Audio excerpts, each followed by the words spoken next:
क्या यही है इंसान का काम? क्या यही इंसानी फर्ज है, कर्तव्य है?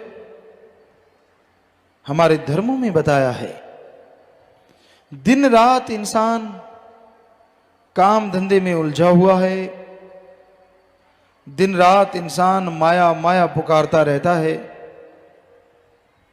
माना कि जीने के लिए दौलत जरूरी है, पर दौलत के लिए जीना कोई जिंदगी नहीं है। जीने के लिए कमाओ, पर कमाने के लिए अगर जीने लग गए तो कोल्हू वाले बैल जैसी हालत होगी।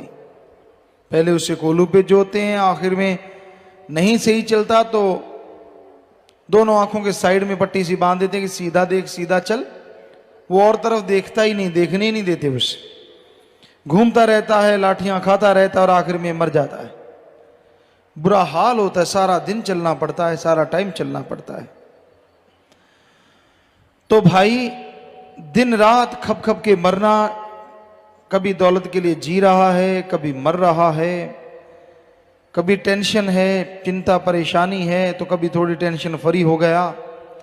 जिंदगी मौत का ये खेल सारी उम्र चलता रहता है। समय सीमा कम हो जाती है, आदमी जल्दी गुजर जाता है, क्योंकि श्वास जितने तेजी से चलते हैं कुल श्वासों में से उतनी जल्दी खत्म हो जाते हैं। तो गम चिंता परेशानी में, डर भय में श्वास तेजी से चलती ही नेचुरली। इसलिए इंसान ये भूल गया कि उसका करने वाला कार्य कौन सा है। संत सत्संग लगाते हैं, जीवों को समझाते हैं कि आओ सुनो, सत्संग सुनो और सुन के अमल करो। तेरा करने वाला कार्य प्रभु का नाम है, अल्लाह मालिक की भक्ति इबादत है। जितना दिलो दिमाग से मालिक का नाम जपेगा, जितना तड़फ से व्याकुलता से मालिक को बुलाएगा, वो जरूर चला आएगा, वो जरूर रहमो करम बरसाएगा। पर इंसान और चीजों के लिए व्याकुल हो जाता है। काम वासना, क्रोध, लोभ, मोह, अहंकार, मन, माया, इनके लिए तो इंसान को व्याकुल होते देखा है। पर अल्लाह वाहिगुरु गॉड खुदा रब के लिए कोई कोई होता है जो व्याकुल होता है, और जो होता है वो मालिक को पा भी जाता है। मालिक के प्यार में व्याकुलता नहीं होती, बल्कि वो उसकी मोहब्बत होती है। दुनियादारी में आप व्याकुल हो जाते हैं किसी चीज को पाने के लिए, परेशान हो जाते हैं, तड़फ जाते हैं, और वो सामान भी नहीं मिलता तो आप और तड़फते रहते हैं, बेचैनी और बढ़ जाती है। पर मालिक की याद में उसको पाने के लिए अगर तड़फना है, वो भी एक ऐसी याद बन जाती है जो बार बार याद करने से मजा देती रहती है, आनंद देती रहती है। क्योंकि मालिक की याद में अगर तड़फ के दो आंसू भी बहा दिए तो वो आपके पाप कर्मों को धो डालते हैं। पर उसकी याद में वैराग्य आना, ये भी भागों की बात है। उसकी याद में वैराग्य बड़ा ही मुश्किल से आता है, क्योंकि आदमी के ध्यान और जगहों पे उलझे हुए हैं, और जगहों पे फंसा हुआ है। तो अपने विचारों को एकाग्र करो, विचारों को कंट्रोल करो, और सुमरन भक्ति इबादत करो।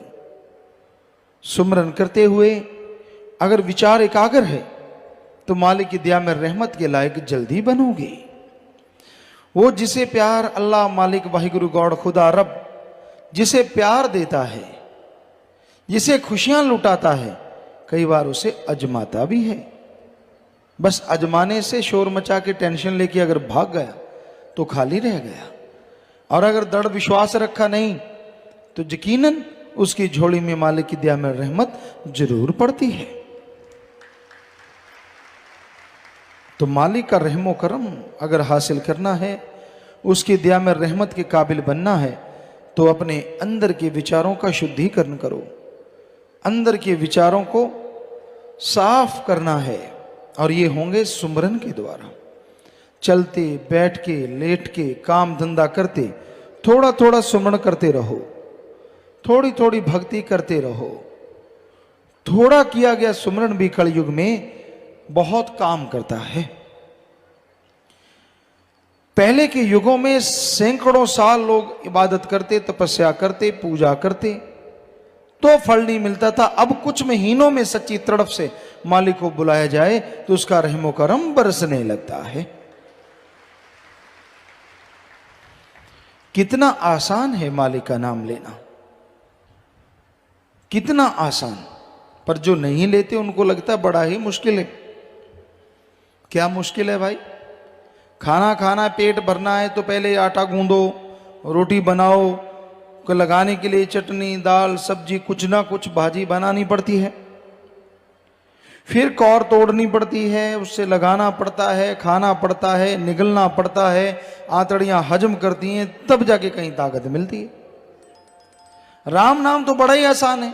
सत्संग में आओ, संत पीर फकीर राम का नाम बताते हैं, अल्लाह मालिक की भक्त तरीका समझाते हैं, उसको सुन के अमल कर लो तो भाई आपको कुछ भी करना नहीं। बाद में जीभा मुंह के अंदर है ही ऑलरेडी, विचार दिमाग में चलते ही चलते हैं, तो विचारों से सुमरण कर लो चाहे जीभा से कर लो। जितना कर लोगे उतनी ही दया में रहमत बढ़ती जाएगी। पर ये भागों वाला इंसान मालिक के प्यार मोहब्बत को पा सकता है जो अपना स्टैंड रखे, जो अपनी जगह पे सही रहे। क्या पता मालिक अजमा रहा हो, पर हमने देखा है अजमाने की जरूरत नहीं पड़ती। थोड़ा समय गुजरता है, आदमी सब कुछ भूल के फिर से वही, जैसे गधे के ऊपर किसी ने लाल बांध दिए, हीरे जवाहरात बांध दिए, बड़ा सुंदर सजा दिया, कुछ देर खुशी हुई कि भाई बड़ा सुंदर लग रहा है, जैसे रस्सा छोड़ा जाके कूड़े करकट के ढेर पे हींकने लगा, आवाजें निकालने लगा और हींगता हुआ सारा कुछ तोड़ दिया और वही माटी में लथपथ हो गया। ऐसा ही होता है, मन बड़ा जालिम है। मालिक रहमो करम बख्श देता है, दया में रहमत बख्श देता है, पर यह गधे की तरह फिर से सब कुछ मिट्टी में मिला देता है। कोई परवाह नहीं करता, कोई कायदा कानून नहीं रखता, बस अपनी एक अलग इमेज बना लेता है। उस इमेज के अनुसार इंसान को गुमराह करता रहता है, भरमाता रहता है, तड़फाता रहता है और कहता है तेरी मन मर्जी अगर पूरी हो गई तो सही है, नहीं तो नहीं। ये थोड़ा ही ना होता है। संत पीर फकीर तो मालिक से दुआ मांगते हैं, दुआ करते हैं। अब करने वाला देने वाला अल्लाह वाहिगुरु राम है। जो सुन के अमल कर लेते हैं मालिक उनकी झोलियां अंदर बाहर से लबरेज कर देते हैं, माला माल कर देते हैं। जो सुन के छोड़ देते हैं वो अपने कर्मों का फल भोगते रहते हैं। तो संत पीर फकीर बात वो कहते हैं जो अल्लाह वाहिगुरु राम उनको कहता है, जो अंदर से मालिक ख्याल देता है। सुनो, विचारो और अमल करो तो बेड़ा पार हो जाता है। तो ये बड़ा ही जरूरी है कि आप वचन सुनो, अमल करो और मालिक की दया में रहमत के काबिल बन जाओ। जो जीव सत्संग में आते हैं वही सुनेंगे और जो सुनते हैं अमल भी वही करेंगे। सुना नहीं अमल कैसे, किस बात पे करेगा कोई? तो सत्संग पूरे ध्यान से सुनो, अपनी खुदी अहंकार को छोड़ के, अपनी और बातों को छोड़ के सत्संग की तरफ ध्यान दो। दूसरी तरफ ध्यान दे दे के आपने कितना जोर लगा लिया, कुछ हासिल हुआ? सत्संग में भी लोग बुराइयों से कई बार बाज नहीं आते। मन कई बार इंसान का उसे उठा के ले जाता है, इधर उधर नींद ला देता है, कभी कुछ कभी कुछ, क्योंकि बड़ी जालिम ताकत है। माना कि अमल नहीं होने देते सत्संग में, सत्संग में ताकत होती है, लेकिन भटकाता तो ये कभी कभी है। कभी आंखों से गलत दिखाने लग जाता है, उसी में उलझा देता है। पर ये अलग बात है, संतों के वचन जब हथौड़े की तरह पड़ते हैं तो रोंगटे खड़े हो जाते कि हैं, अच्छा मेरे को कह रहे हैं, मैंने अभी देखा। तो मन का तो काम है भरमाना, मन का काम है भटकाना। इस जीवों को भरमाता है, भटकाता है, और तड़पाता है, इससे लड़ना कलयुग में सच्ची भक्ति है।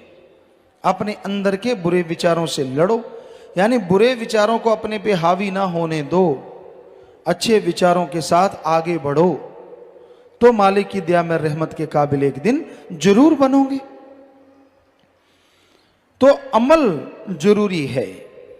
आप कोई भी काम धंधा करते हैं, लोग आके पूछते हैं गुरुजी मैं फलां काम कर लूं, हम हमेशा कहते हैं भाई जिस काम का अच्छी तरह से तजुर्बा है या तजुर्बा ले लो, फिर वो काम लगातार करो, मेहनत करो, तो मालिक की दया में रहमत के लायक आप बनोगे ही बनोगे, और काम धंधे में भी सफलता जरूर होगी।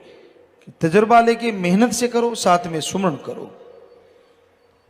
कर्म आपने करने हैं, सुमरन करोगे, फल देने वाला भी आप पे रीझ जाएगा, खुश हो जाएगा।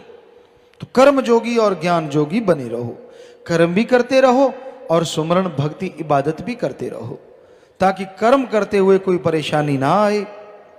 सुमरन के द्वारा जो भी कर्म करो अच्छे करो, और उसमें आपको तरक्की मिले, ताकत मिले, आगे बढ़ने का रास्ता मिले। जो जीव सुन के अमल करते हैं वो भाग्यशाली ना होते हुए भी भाग्यशाली बन जाया करते हैं। लेकिन भगवान ने मनुष्य के लिए यह भी लिखा है कि ये खुद मुख्तियार है, मर्जी का मालिक है। अच्छे नेक कर्म करे तो ये अपनी तकदीरें खुद बदल सकता है। और हाथ पे हाथ धर के बैठा रहे, जो होगा मालिक का लिखा हो जाएगा, तो वो बात नहीं बनती जो बननी चाहिए। क्योंकि कर्म जोगी होना भी तो जरूरी है। मालिक ने ही ये गुण दिए हैं, मालिक ने ही ये इंसान के खात्मे के लिए साजो सामान पे रिसर्च ज्यादा होती है। इंसान के अंदर भूखमरी ना आए, इसको रोकने के लिए रिसर्च बहुत कम होती है। अगर ये रिसर्च कर दी जाए तो हम कहते हैं कोई दुखी रहे ही ना बाहरी तौर पे, और साथ में ईश्वर का नाम ले तो अंदरूनी तौर पे भी सुखी हो सकता है। होड़ मची हुई है इंसानों में एक दूसरे को नीचा दिखाने की, होड़ मची हुई है देशों में एक दूसरे से ज्यादा टेक्नोलॉजी लाके डराने की, होड़ बहुत कम नजर आती है इंसानियत सृष्टि के भले कमाने की, बहुत कम। काश साइंटिस्ट तबाही का मार्ग त्याग की उसी यूरेनियम में से, उसी तबाही की चीजों से भलाई की चीजें बना दें, तो हमें लगता है ये गाड़ियों के लिए पेट्रोल डीजल की जरूरत ही ना रहे, ये गैस सिलेंडर, ये साजो सामान की जरूरत ही ना पड़े। क्योंकि उन तत्व से बहुत एनर्जी पैदा की जा सकती है। सूरज एक ऐसा तत्व है, या दूसरे शब्दों में ऐसी शक्ति नाम लेने से इंसान के अंदर असीम शांति आती है, शक्ति आती है, और उस शक्ति के सहारे इंसान अपने गम दुख दर्द चिंताओं से मुक्त हो सकता है। ईश्वर वो मालिक, वो परमात्मा, यहां तक निगाह जाती है वो रहता है, और यहां निगाह नहीं जाती वहां भी वो ही रहता है। जरा सोचिए, अगर वो हर जगह है तो जब आप पाप गुनाह करते हैं, बुरे कर्म करते हैं, कौन सी जगह पे छिपके करते हैं जिसपे उसको पता ना चले। हमारे हिंदू धर्म के वेदों में, शास्त्रों में, गीता, रामायण, महाभारत, हमने सब पढ़ा, सभी धर्मों को पढ़ा, सभी में लिखा है गॉड इज एवरीवेयर, वो हर जगह है। तो कोई ऐसी जगह नहीं है यहां मालिक ना हो, वो तो कण कण में है, जर्रे जर्रे में है। कण कण से मतलब वो इंसान के अंदर है। अब जरा सोचिए, आप जो बाहर से तो बड़े साफ सुथरे बनते हैं, और जब आप बुरे कर्म करते हैं, पाप गुनाह करते हैं, और ये सोच लेते हैं कि कौन सा मालिक देख रहा है, अब आप खुद सोचिए, वो तो आपके अंदर रहता है, उससे कैसे कब छुपाओगे जो आप बुरे कर्म करते हो? भोगने तो पड़ेंगे। एक दिन आता है जब आपको लेने का देना पड़ता है।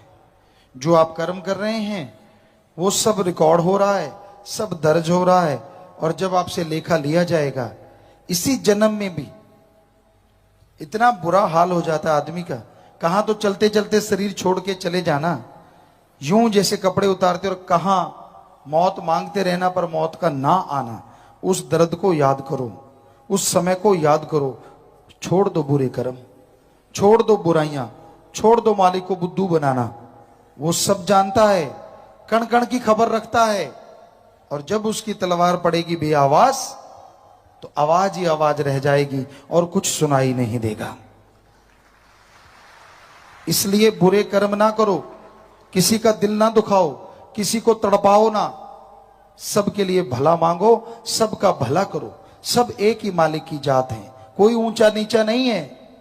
हिंदू धर्म में लिखा है हम संभ्य मनु और शतरूपा की औलाद हैं, दोनों ही ब्रह्मा जी के पुत्र पुत्री, संभ्य मनु शतरूपा, इसलिए हमारी जात मनुष्यता है। सिख धर्म में लिखा है मानस की जात सब है एक को पहचान वो, हमारी जात मानस है, सबको एक ही समझो। इस्लाम धर्म में लिखा है अल्लाह सुप्रीम पावर, अल्लाह ताला रहमो करम का दाता, उसकी औलाद हव्वा और आदम से हम बने हैं, हमारी जात आदमियत है। इंग्लिश फकीर लिखते हैं God is one, humanity is our caste, God एक है और इंसानियत ही हमारी जात है। तो ये याद रखो दिमाग में, हम सब एक हैं, हमारा मालिक एक है, वो दो नहीं है, कोई ऊंच नीच नहीं है। जो इस बात को मान लेते हैं, जो इस बात पे अमल करते हैं, उनके घरों में बरकतें आती हैं, मालिक उन्हें खुशियां बख्श देते हैं, दिया में रहमत से नवाजते हैं। पुराने टाइम में एक गाना सुना करते, लिखने वालों का भी दिलो दिमाग होता है, इंसान होते हैं, चाहे गाना ही क्यों ना हो, कि वो रूहानियत पे फिट बैठता है। रब नाल ठगियां क्यों मारे बंदिया, दिन रात पाप च गुजारे बंदिया। चाहे वो दिखने में सादी सी लाइन है, लेकिन है बहुत स्टीक है, बहुत स्ट्रांग है, कि हर टाइम रब से ठगी। जब पता है कि वो देख रहा है और फिर भी उसको बुद्धू बनाना, फोटो को उतार के रख दोगे, कमरे को कुंडा लगा लोगे, पर अंदर से उसको कैसे निकालोगे? वो तो अंदर बैठा है। ठगी, बेईमानी, भ्रष्टाचार किसी भी धर्म में जायज नहीं। सबने कहा है ये गलत है, ये नाजायज है, फिर भी लोग मीठा बोल बोल के ठगियां मारते हैं, बेईमानी करते हैं, भ्रष्टाचार करते हैं, पाप गुनाह करते हैं, जो कि महापाप है। तो ये कर्म ना करो। ये से कर्म करोगे तो जिंदगी में दुख दर्द परेशानियों की सीमा नहीं रहेगी। इसलिए भले कर्म करो, परमात्मा अल्लाह वाहिगुरु ओम हरि का नाम जपा करो, आधा घंटा सुबह शाम कम से कम उसके लिए दो, वो आपके 24 घंटे सवार देगा, वो पूरी जिंदगी सवार देगा, ये हम आपको गारंटी देते हैं। मर्जी आपकी है, क्योंकि जब तक आदमी तंदुरुस्त होता है, जब तक शरीर चल रहा होता है, तो भगवान याद नहीं रहता, और जैसे चारपाई पे पड़ा नहीं, भगवान के बिना कुछ याद नहीं रहता। तो इसलिए भाई तब भगवान की याद नहीं आती, तब तो परेशानियां दुख तकलीफें इतनी बढ़ जाती। तो तंदुरुस्ती में दुख में सुमरन सब करें और सुख में करे न कोय, जो सुख में सुमरन करे तो दुख काहे को होए। अगर आपको सुख शांति है, बाल बच्चे परिवार सब लोग ठीक ठाक है, तो सुमरन करते रहो, ताकि वो फ्यूचर में ठीक ठाक रहें, आपको खुशियां मिले। तो इसलिए बचनों को मानो, बचनों पे चलो, तभी तमाम खुशियां मिलती हैं, तभी दया में रहमत मिलती है। इसलिए जो बचनों को मानते हैं उन्हें अंदर बाहर कमी सच में जीने के लिए और दूसरों को उस सच से जोड़ के आनंद खुशी दिलाने के लिए होता है, ना कि अपनी वाह वाह करवाने के लिए, अपनी बढ़ाई करवाने के लिए नहीं होता। तो यही कारण है 5.5 करोड़ लोग नशा छोड़ गए, कम से कम 5 करोड़ बोतलें तो कम हो गई ना ठेकेदारों की। अब उनको हुआ पड़ा यार कैसे रोकें। अब 5 करोड़ लोग तो शायद भगवान को नहीं कुछ देते, वो तो उससे दुआ मांगते हैं। अब वो आप सोचो कितने लोगों को तकलीफ हुई पड़ी है। तो ये है तकलीफ का कारण, ये है परेशानी का कारण। वरना उस मालिक से डरते हैं सब लोग और उसी से उसको हाजिर नाजिर मान के कहते हैं। हम सभी धर्मों को जितना मानते हैं, हमें लगता नहीं कोई और भी कोई मानता होगा। 100% मानते हैं हर धर्म को, अपने हाथों से मेहनत करके खाते हैं, खेती बाड़ी करते हैं। जट जमींदार दे करे पैदा हुए, आंखें खोली थी तभी से खेती बाड़ी शुरू हो गई। और जाके पूछ लो उस इलाके से, कई जिलों से पूछ लो, 8 साल के थे जब ट्रैक्टर चलाया करते थे, सारी सारी रात चलाया करते थे, बहुत बड़ा घर था, सारी रात। और 8 साल के थे जब अपने पिताजी को बिल्कुल फ्री कर दिया था हर काम काज से।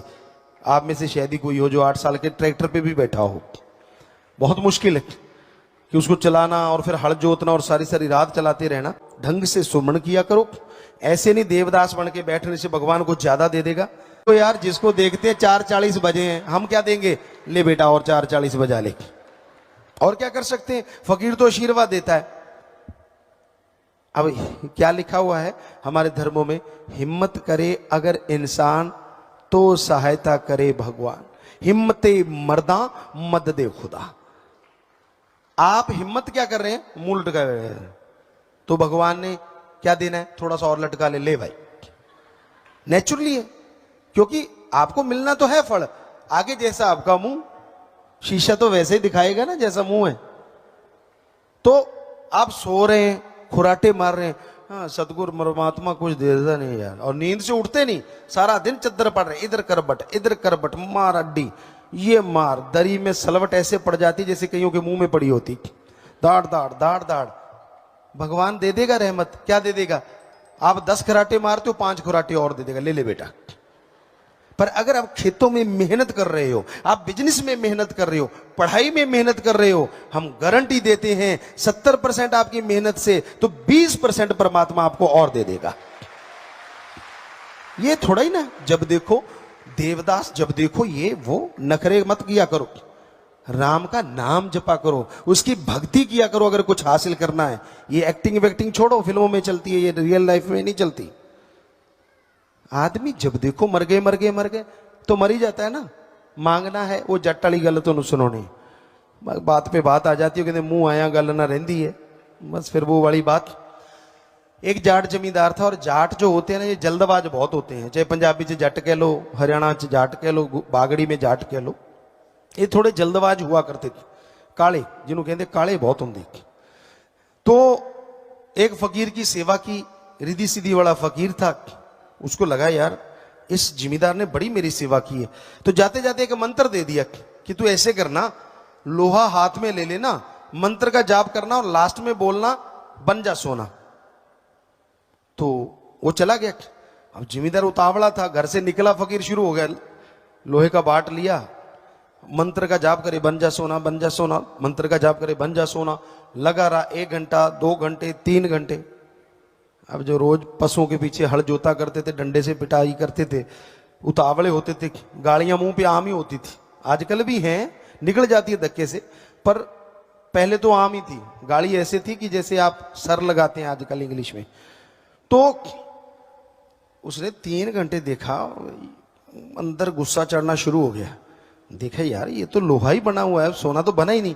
फिर मंत्र का जाप, फिर 2 घंटे गुजारे, अंदर से गालियां शुरू हो गई, यार पखंडी था नहीं कितने। फिर लगा रहा, नहीं यार बाबा तो सही था, फिर लगा रहा, करते कराते 6-7 घंटे गुजारे, तौबा हो गई, गुस्से से लाल पीला, और लास्ट में मंत्र पढ़ के कहता है सोना नहीं था पित्तल ही बन जा, और वो पित्तल बन गए। अब भागा, पता करो बाबा कहां है। पता किया, संत तो फलां गांव में, दौड़ा वहां पहुंचा, संत उसको देख के मुस्कुराए, आ गया, कहने लगा बाबा तू तो कहता था सोना बन जा, ये तो पित्तल बन गया। कहते बेटा लास्ट में क्या बोला था। कहता जी 7 घंटे हो गए। कहता मेरा हो गया बुरा हाल, मैंने क्या, ओए सोना नहीं बनता, कम से कम पित्तल ही बन जा, तो ये पित्तल। कहते अगर उस टाइम एक बार और कह देता कि सोना बन जा, तो सोना बन जाता। ये उसके घर में कुछ पता नहीं होता, इसलिए आपको कोई टेंशन नहीं, चिंता नहीं, राम नाम आप जपते हो, कोई फिक्र नहीं, राजे महाराजाओं जैसी जिंदगी जीते हो, कुछ ऐसी तकलीफ नहीं, कुछ नहीं, मन की तकलीफ से बचा करो। मन के हत्थे घोड़े पे सवार होके मत देवदास बना करो। अच्छे बच्चे हैं, घर परिवार है, जमीन जायदाद है, रहने को कमरा मिल गया, और क्या करोगे? सोने का मिल जाओगे तो क्या ज्यादा आपके तगमे लग जाएंगे? क्या मिल जाएगा आपको? बताइए तो सही। सुख सुविधा के लिए गाड़ी, साइकिल, मोटर, कार है, फिर भी आज वाले जिनके पास जहाज है वो भी कहते चंद्रमा पे प्लाट काटना है। बताओ, धरती छोटी पड़ गई। तो मतलब इच्छा कदे बंदे दियां हुंदियां नहीं पूरियां, सोचदा बतेरियां पर रहंदियां अधूरियां। सोचता बहुत है, लेकिन उसकी सोचों के मक्कड़ जाल में इतना फंस जाता है कि वो इच्छाएं पूरी नहीं होती। मान लो 100 में से 99 इच्छा परमात्मा ने पूरी भी कर दी, एक इच्छा पूरी नहीं, उसके लिए रोते रहना है। जो 99 पूरी हुई है उसका याद ही नहीं। जो सुख दिया, जो खुशी दी, जो रहमतें बख्शी, वो सारी भूल गया। सिर्फ एक याद है कि मेरी यार 100वीं पूरी क्यों नहीं हुई, 99 पूरी होगी, वो याद नहीं। तो इसलिए हे भक्तजनों, ये मालिक के प्यारो, ऐसा मत किया करो, क्योंकि का खोले लक है प्या, तेरी नजर ना आया। क्योंकि कुछ पता नहीं चलता रूहानियत में, सूफियत में। आप भक्ति करो, सुमरण करो और अच्छी मांग मांगो। ये मत कहा करो अपने आप तो दूजिया सुनाने वास्ते, इदू तो चंगा मंजा ही दे दे, की पता रब मंजा ही दे दे, फिर की करेगा? टट्टी पेशाब बिच ही, वो ज्यादा अच्छा है। गलत मांग मत मांगा करो वाहिगुरु राम से। क्या पता आपके अच्छे नसीब, अच्छे संस्कार उस टाइम मालिक मानने वाला हो, और आप मांग लो कि मुझे चारपाई दे दो, और वो चारपाई दे देगा।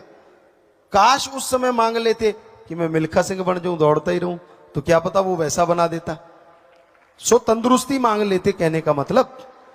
सो इसलिए कभी भी अल्लाह राम वाहिगुरु सतगुरु मौला से कभी भी कुछ बुरा ना मांगा करो, अच्छा मांगा करो, ताकि आपका भी अच्छा हो, आपके परिवारों का भी अच्छा हो। हम तो भाई चौकीदार एक फकीर हैं, हमने डंका बजा दिया, आपको कह दिया, मानो ना मानो आपकी मर्जी, मानो तो भला, ना मानो तो भला। हमने तो आपके लिए मालिक से भला ही मांगना है, पर माने की गत कही ना जाए, ये सच है। ना माने पीछे पछताए, आपकी मर्जी। सो मानिए, अमल कीजिए, तो आपके घर पर